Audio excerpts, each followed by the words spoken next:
কামারহাটির নামে চুনকালি পড়ে গিয়েছে। যেসব কাউন্সিলররা দলের কথা শুনছেন না, এরপর তাদের ঘুমিয়ে পড়তে হবে। আরিয়াদহ কাণ্ড নিয়ে এবার কামারহাটির কাউন্সিলরদের হুঁশিয়ারি দিয়েছেন মদন মিত্র। মদন মিত্রর হুঁশিয়ারির সময় মঞ্চে ছিলেন সাংসদ সৌগত রায়। মদন মিত্র বলেছেন, একটি ঘটনার জন্য পশ্চিমবঙ্গে কামারহাটির নামে চুনকালি পড়ে গিয়েছে।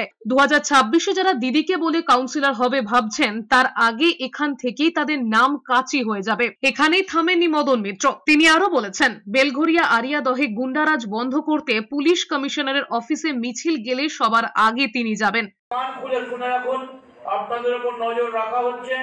এবং যারা ভাবছেন আরে ও তো 26-এ আমি আবার হব, দিদিকে বলে হব, দিদি অব্দি পৌঁছতে পারবেন না, তার আগেই এখানে আপনাদের নামটা কুচ করে কাটি দিয়ে কেটে দেওয়া হবে। এইটুকু নিশ্চিন্ত থাকুন। কামারহাটি এলাকায় বেলঘরিয়া আরিয়াদহ গুন্ডাদের গুন্ডামি বন্ধ করতে হবে। তার জন্য যে কোনো জায়গায় যাওয়া দরকার। যদি মিছিল যেতে হয় পুলিশ কমিশনারের অফিসে, আমি নিজে সেই পুলিশ কমিশনারের অফিসের সামনে আমি নিজে গিয়ে হাজিরা দেবো।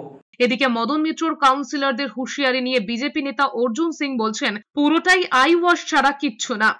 এখন আই ওয়াশ করা জানি, দেখবেন সৌগত রায় কিছু বলবে, মদন মিত্র কিছু বলবে। মদন মিত্র যে বলছে, মদন মিত্র কালকে থাকবে কি থাকতে পারবে কি না পারবে, অথচ এই পার্টিতে ওইসব নিয়ে কেউ ভাবে না।